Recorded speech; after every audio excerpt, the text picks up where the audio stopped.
سر آپ نے خطبہ میں فرمایا تھا کہ اگر خدا تعالیٰ سے صحیح تعلق قائم کرنا ہو تو اس سے پہلے آپ کو حضرت صلی اللہ علیہ وسلم سے حقیقی پیار ہونا چاہیے. تو یہ پوچھنا تھا یہ حقیقی پیار کس طرح حاصل کر سکتے ہیں؟ خدا تک پہنچنے کے لیے آن وسلم ایک وسیلہ ہے، اللہ تعالیٰ نے خود فرمایا. ٹھیک ہے نا؟ ٹھیک ہے نا؟ ہاں جی. جی. اور اللہ اور اس کے فرشتے آن وسلم پہ درود بھیجتے ہیں. ٹھیک ہے؟ ٹھیک ہے جی.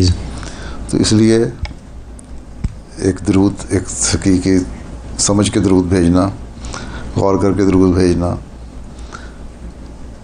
یہ بڑا ضروری ہے. اسی سے پھر محبت بڑھتی ہے. اور پھر جب اللہ تعالیٰ کے پیارے کو پیار کرتا ہے انسان تو پھر اللہ بھی پیار کرتا ہے. جزاک اللہ. ہاں، اس میں مسئلہ کیا ہے؟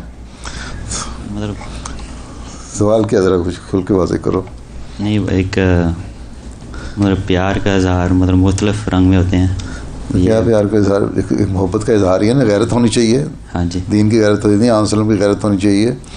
اور لیکن غیرت میں بھی جہاں ہر کے اعتراض کرتا ہے اسلام پہ یا آن وسلم پہ، اس غیرت میں جواب بھی ہونا چاہیے، لیکن حکمت کے ساتھ جواب بھی ہونا چاہیے. ہیں یہ نہیں کہ بیٹھ کے لغویات سنو اور پھر وہاں بیٹھے رہو. یا تو جواب دو. اور غیرت کا اظہار یہ کہ اٹھ کے آ جاؤ گا ایسی مجلس سے اگر نہیں جواب آتا تو یہ بہت سارے اظہار ہیں محبت کے. اپنے لوگوں سے کوئی کسی سے محبت ہو، پیار ہو تو اظہار ہوتے ہیں نا بعض. ہاں جی. وہ اظہار کرنے چاہیے. جزاک اللہ.